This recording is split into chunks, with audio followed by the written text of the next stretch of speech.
Ketua Umum PDIP Megawati Soekarnoputri menyebut Tri Risma hari ini sebagai Menteri Sosial yang cengeng.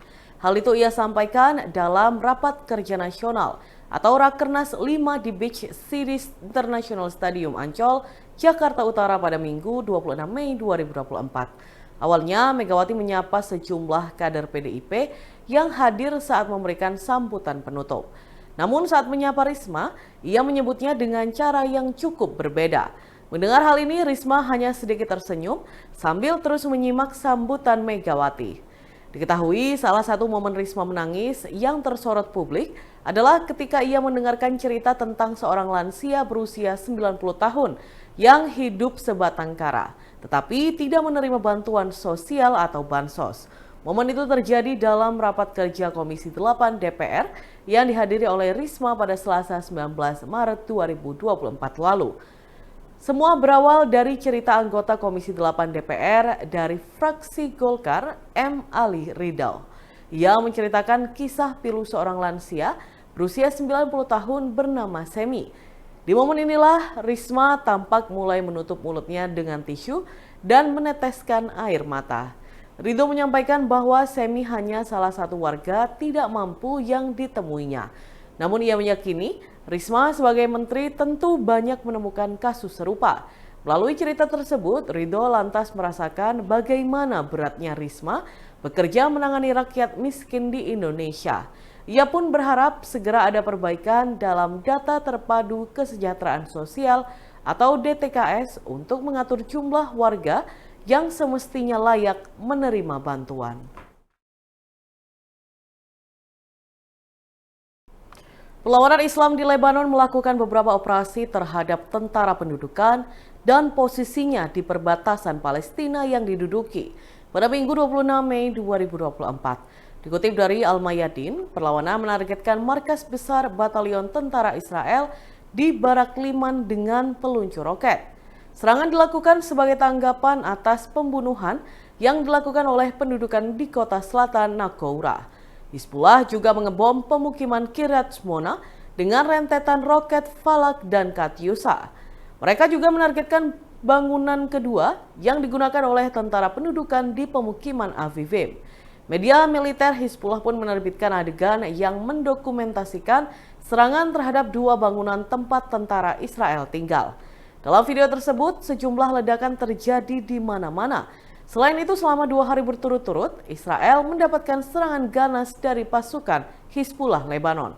Setelah dihujani 30 roket, Israel kembali terbakar hebat di sejumlah titik akibat serangan pawai drone Hizbullah. Sejumlah tentara Israel juga tewas akibat serangan drone berpeledak tersebut. Dilansir dari tribunnews.com, pada Minggu 26 Mei 2024, hal itu dibeberkan langsung oleh situs berita Israel. Dalam laporannya dijelaskan, pada 24 Mei, Kiryat Shmona Israel diserang pawai drone Hizbullah. Serangan itu pun sukses menembus sasaran tanpa dicegat satupun hingga meledak secara dahsyat. Akibatnya, kerusakan terjadi di mana-mana dan sejumlah tentara Israel juga tewas bergelimpangan. Seusai ledakan tersebut, sirine peringatan baru diaktifkan tanpa henti. Rudi Irawan selaku ayah Peggy Setiawan muncul serta mengaku siap membela sang anak dalam kasus pembunuhan Vina dan Eki di Cirebon pada 2016 silam. Ia bahkan telah menyiapkan bukti dalam pengadilan nantinya, termasuk saksi dari teman-teman kuli yang akan mengungkapkan bahwa Rudi berada di Bandung saat kejadian. Dilansir dari tribunnews.com, hal itu diungkapkan Rudi Irawan saat muncul di konten YouTube Deddy Mulyadi yang tayang pada Minggu 26 Mei 2024. Kepada politisi Deddy Mulyadi, Rudi menegaskan bahwa pada 27 Agustus 2016, putranya tengah berada di Bandung. Bahkan saat itu Peggy kerja bersamanya membangun rumah warga di Raca Manyar. Oleh karena itu, Rudi mengatakan bahwa teman-teman kuli yang bekerja bersamanya dan Peggy saat itu siap untuk bersaksi, termasuk pemilik rumah bernama Pak Agus, tempat ia dan sang putra bekerja. Lebih jauh, Rudi mengaku Peggy sempat curhat kepadanya saat rumah di Cirebon sempat digerebek polisi pada tahun 2016 silam terkait kasus pembunuhan Vina, di mana menurutnya saat itu Peggy sempat mengeluh karena dibawa-bawa dalam kasus Vina meskipun posisinya tidak berada di Cirebon. Dalam kemunculannya ini, Rudi berharap Peggy bisa mendapatkan keadilan. Ia juga mengaku sakit hati lantaran sang putra diperlakukan seperti saat ini. 7 remaja diamankan polisi dari kawasan Taman Kalingrowo di Kelurahan Sembung, Kecamatan Tulung Agung, Kabupaten Tulung Agung, Jawa Timur, pada Minggu 26 Mei 2024. Mereka diduga baru saja memaksa seorang anak laki-laki berusia 7 tahun untuk menenggak minuman keras. Video 7 remaja ini disidang oleh warga tersebar di antara warganet Tulung Agung. Seorang pedagang keliling, sebut saja Eko, mengungkapkan awalnya 7 remaja itu pesta minuman keras di sebelah timur Taman Kalingrowo. Kejadian ini bermula saat korban pulang dan muntah-muntah. Kepada orang tuanya, anak yang berasal dari kampung sekitar tersebut mengaku dicekoki minuman beralkohol. Korban bersama keluarganya pun mencari ketujuh remaja itu. 7 remaja ini lalu disidang ramai-ramai oleh warga di warung yang ada di sisi utara Taman Kalingrowo atau biasa disebut warga sebagai Taman Reok Kendang. 2 di antara 7 remaja ini ternyata perempuan. Mereka membantah telah memaksa anak 7 tahun itu menenggak miras. Bahkan mereka menyebut jika anak laki-laki itu yang mengambil botol minuman keras kemudian menenggaknya. Namun mereka tidak berkutik setelah korban juga dihadirkan di lokasi. Karena situasi memanas, ada warga yang melaporkan kejadian ini ke pihak kepolisian. Mereka lalu dimasukkan ke mobil polisi dan dibawa ke Polsek Tulung Agung Kota. Kasih Humas Polres Tulung Agung, Ibtu Mujiatno memaparkan ketujuh remaja itu diamankan personel Polsek Tulung Agung Kota lalu dilimpahkan ke Polres. Seluruh orang tua pelaku juga dipanggil agar turut mengakui perbuatan anaknya di luar rumah. Setelah didata dan dilakukan pembinaan, 7 remaja ini pun dikembalikan ke orang tuanya.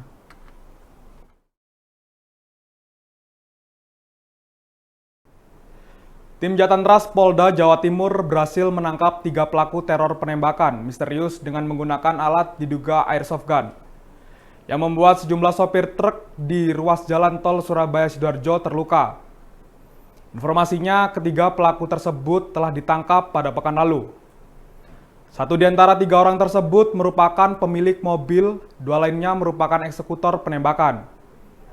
Sementara itu, Kabid Humas Polda Jawa Timur Kombes Pol Dirmanto tak menampik adanya proses penangkapan tersebut. Pihaknya dalam waktu dekat akan melansir hasil penangkapan kasus tersebut setelah pemeriksaan terhadap para pelaku yang dilakukan penyidik Subdit 3 Jatantras di Treskrimum Polda Jawa Timur selesai. Sebelumnya, penyidik berhasil mengidentifikasi mobil yang dipakai oleh pelaku, diduga kuat berupa Toyota Innova hitam. Kemudian diperkirakan pelaku penembakan misterius berjumlah lebih dari 1 orang. Sejumlah fakta temuan penyidik tersebut diperoleh dari hasil olah TKP beberapa laporan masyarakat yang mengaku menjadi korban penembakan.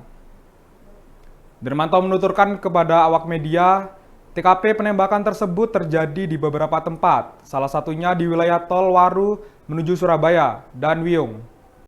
Dan Tribuners, berikut kita simak bersama penuturan dari Ditreskrimum Polda Jatim, Kombes Pol Toto Suharyanto.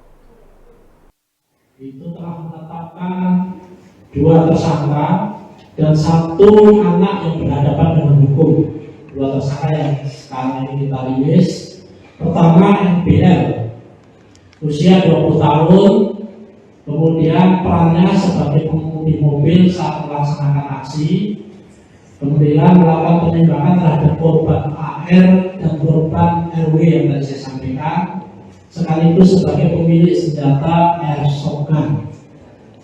Yang kedua, tersangka JLK, usia 19 tahun, kemudian perannya duduk di jok depan sebelah kiri, melakukan penembakan terhadap korban DC dan K yang terakhir tadi. sekaligus sebagai pemilik senjata airsoft gun. Yang ketiga, anak yang berhadapan dengan hukum, tidak saya sebutkan inisial, ini duduk di Jawa Tengah melakukan penembakan terhadap korban K dan pemilik senjata airsoft gun. Sehingga khusus senjata shotgun ini ada 3, masing-masing 2 tersangka dan ABH tadi memiliki shotgun tadi. Kemudian pasal yang dipersangkakan, pasal 170 KUHP, subsidiar pasal 351 ayat 1 KUHP, junto pasal 55 KUHP, junto pasal 64 KUHP, karena kita anggap tindakan peristiwa ini adalah tindak pidana yang berkelanjutan sehingga kita kenakan di pasal 64. Dan atau pasal 1 ayat 1 Undang-Undang Nomor 12 Tahun 51 berkaitan dengan Undang-Undang Darurat. Untuk ancaman hukuman yang 175 tahun 6 bulan maksimal, kemudian lanjut barang bukti.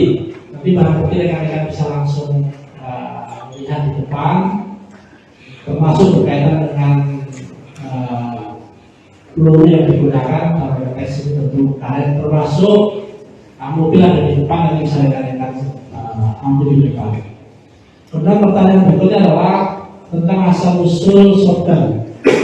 Yang pertama, tersangka MBL ini beli dari konten shop Tokopedia seharga 5 juta.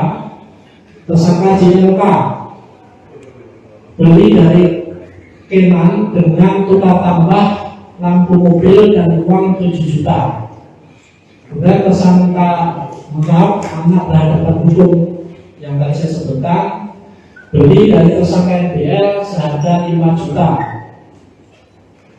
Kemudian rekan-rekan, ini motif tentu masih didalami. Untuk keterangan sementara terhadap 2 tersangka dan ABH tadi, karena hanya iseng-iseng, kemudian yang bersangkutan terobsesi menjadi main game